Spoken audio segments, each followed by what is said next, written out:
Hi, team. All right, so let's get started on our work for today. So, your homework for tonight is to get started on log number 2, but you're going to have a little extra time for that one. I'm going to put it as your homework again tomorrow. So, if you don't want to start that today, don't worry about it. If you're still working on log number 1, make sure you take care of that, okay? So, let's talk about today. We're going to go through expectations real quickly, and then we're going to do a read aloud with a stop and jot. So that means that as I'm reading, every once in a while, we're going to stop and you're going to answer a question. So it might be helpful to have this and your questions open at the same time. If you don't like working that way, that's fine. You don't have to. You can just keep watching the video and then answer the questions later. Okay. And then we might do an exit ticket, kind of depends. We'll see how we go. All right. So, of course, we're making sure we're being nice, using one mic. And I do want to give you a heads up.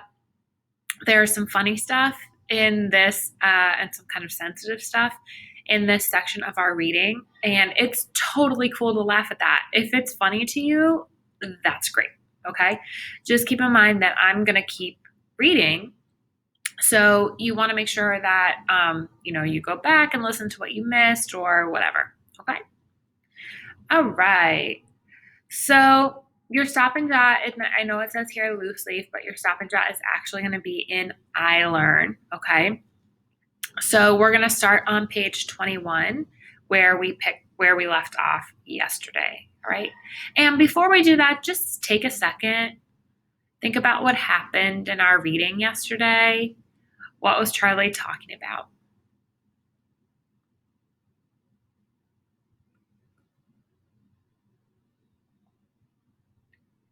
All right, so let's go ahead and get started. We're on page 21. Dear friend, October 14th, 1991. Dear friend, do you know what masturbation is? I think you probably do because you're older than me, but just in case, I'll tell you. Masturbation is when you rub your genitals until you have an orgasm. Wow. I thought that in those movies and television shows, when they talk about having a coffee break, that they should have a masturbation break. But then again, I think this would decrease productivity. I'm only being cute here. I don't really mean it. I just wanted to make you smile. I meant the wow, though. I told Sam that I dreamt that she and I were naked on the sofa, and I started crying because I felt bad. And do you know what she did? She laughed. Not a mean laugh either, a really nice, warm laugh. She said she thought I was being cute, and she said it was okay that I had a dream about her. And I stopped crying. Sam then asked me if I thought she was pretty, and I told her I thought she was lovely. Sam then looked me right in the eye. You're too young for me, Charlie. You know you're too young for me, Charlie. You do know that? Yes, I do. I don't want you to waste your time thinking about me that way. I won't. It was just a dream. Sam then gave me a hug, and it was strange because my family doesn't hug a lot except my Aunt Helen. But after a few minutes, I could smell Sam's perfume and I could feel her body against me, and I stepped back. Sam, I'm thinking about you that way. Sam just looked at me and shook her head, and then she put her arms around my shoulder and walked me down the hallway. We met Patrick outside because they didn't like to go to class sometimes. They preferred to smoke. Okay, so we're actually going to stop right there and get to our first question. So our first question is right here, number 1. So I'm going to ask you to list as many of Charlie's internal characteristics as you can. So when we say internal, we mean his personality, right?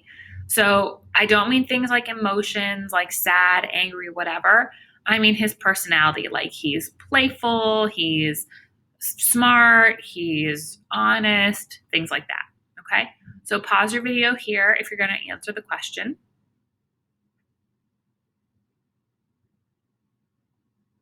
Okay, so let's pick up where we left off. We're right here. Charlie has a Charlie-esque crush on me, Patrick. He does, huh? I'm trying not to. I offered, which just made them laugh. Patrick then asked Sam to leave, which she did, and he explained some things to me so I would know how to be around other girls, and not waste my time thinking about Sam that way. Charlie, has anyone told you how it works? I don't think so. Well, there are rules you follow here, not because you want to, but because you have to. Do you get it? I guess so. Okay, take girls, for example. They're copying their moms and magazines and everything to know how to act around guys. I thought about the moms and the magazines and the everythings, and the thought made me nervous, especially if it includes TV. I mean, it's not like in the movies where girls like assholes or anything like that.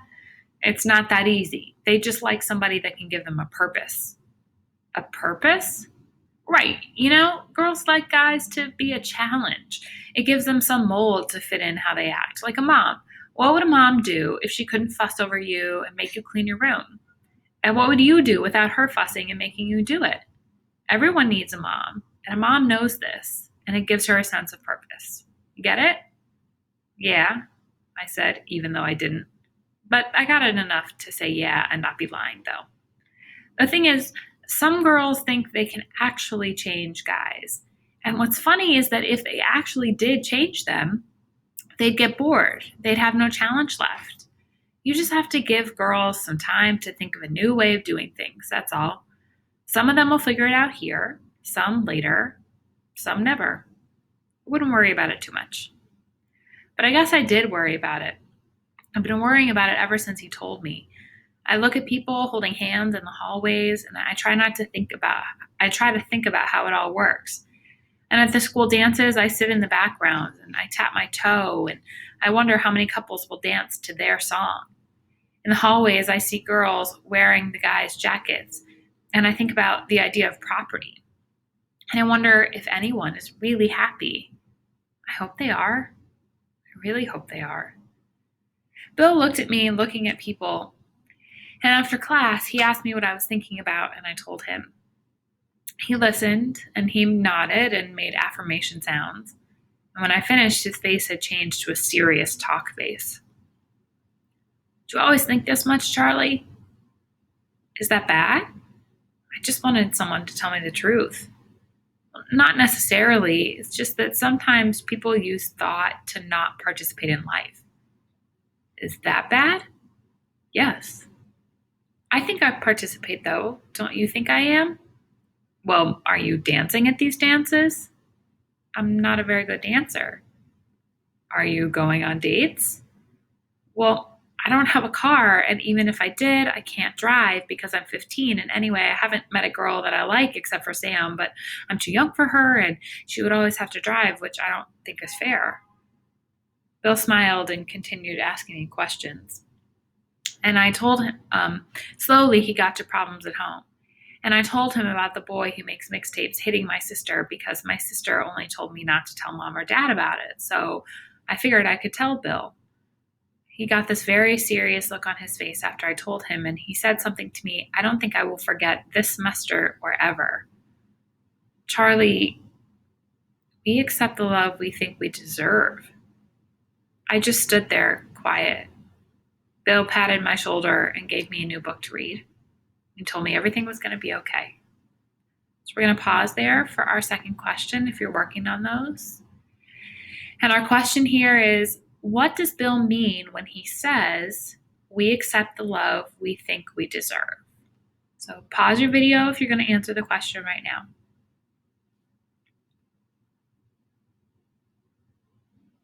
Okay, so let's pick up where we left off. We're here at the bottom, page 24. I usually walk home from school because it makes me feel like I earned it. What I mean is that I want to be able to tell my kids that I walked to school like my grandparents did in the old days. It's odd that I'm planning this considering I've never had a date, but I guess that makes sense. It usually takes me an extra hour or so to walk as opposed to taking the bus, but it's worth it when the weather is nice and cool like it was today. When I finally got home, my sister was sitting in a chair. My mom and dad were standing in front of her. And I knew that Bill had called home and told them. And I felt terrible. It was all my fault. My sister was crying. My mom was very, very quiet. My dad did all the talking. He said that my sister was not allowed to see the boy who hit her anymore. Excuse me. And he was going to have a talk with the boy's parents tonight. My sister then said that it was all her fault that she was provoking him. My dad said that's no excuse. But I love him. I've never seen my sister cry that much. No, you don't. I hate you. No, you don't. My dad can be very calm sometimes. He's my whole world. Don't ever say that about anyone again, not even me. That was my mom. My mom chooses her battles carefully, and I can tell you one thing about my family. When my mom does say something, she always gets her way. And this time was no exception. My sister stopped crying immediately. After that, my dad gave my sister a rare kiss on the forehead, and then he left the house, got in his Oldsmobile, and drove away. I thought he was probably going to talk to the boy's parents, and I felt very sorry for them. His parents, I mean, because my dad doesn't lose fights. He just doesn't. My mom then went into the kitchen to make my sister's favorite thing to eat, and my sister looked at me. I hate you. My sister said it different than she said it to my dad. She meant it with me. She really did. I love you, was all I could say in return. You're a freak, you know that? You've always been a freak. Everyone says so. They always have. I'm trying not to be. And then I turned around and walked to my room and closed my door and put my head under my pillow, and I let the quiet put things where they were supposed to be. By the way, I figure you're probably curious about my dad. Did he hit us when we were kids or now even? I thought you might be curious because Bill was. Excuse me. After I told him about that boy and my sister.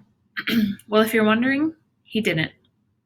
He never touched my brother or sister, and the only time he ever slapped me was when I made my Aunt Helen cry. And once we all calmed down, he got on his knees in front of me and said that his stepdad hit him a lot. And he decided in college when my mom got pregnant with my older brother that he would never hit his kids. And he felt terrible for doing it. And he was so sorry, and he would never hit me again. And he hasn't. He's just stern sometimes. Love always, Charlie.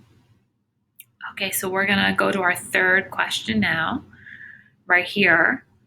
What is Charlie's relationship with each of his family members like? So in your answer, I expect to see you describe his relationship with his dad, his relationship with his mom, and his relationship with his sister.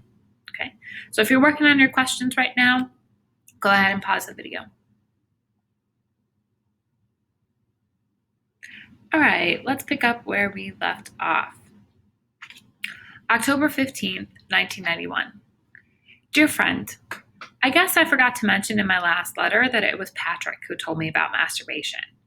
I guess I also forgot to tell you how often I do it now, which is a lot. I don't like to look at pictures. I just close my eyes and dream about a lady I do not know. And I try not to feel ashamed. I never think about Sam when I do it. Never. That's very important to me. Excuse me. Because I was so happy when she said Charlie-esque, since it felt like an inside joke of sorts. One night, I felt so guilty that I promised God I would never do it again. So I started using blankets, but then the blankets hurt. So I started using pillows, but then the pillows hurt. So I went back to normal. I wasn't raised very religiously because my parents went to Catholic school, but I do believe in God very much. I just never gave God a name, if you know what I mean. I hope I haven't let him down regardless. Incidentally, my dad did have a serious talk with the boy's parents. The boy's mother was very angry and screamed at her son. The boy's father kept quiet. And my dad didn't get too personal with them. He didn't tell them they did a lousy job raising their son or anything.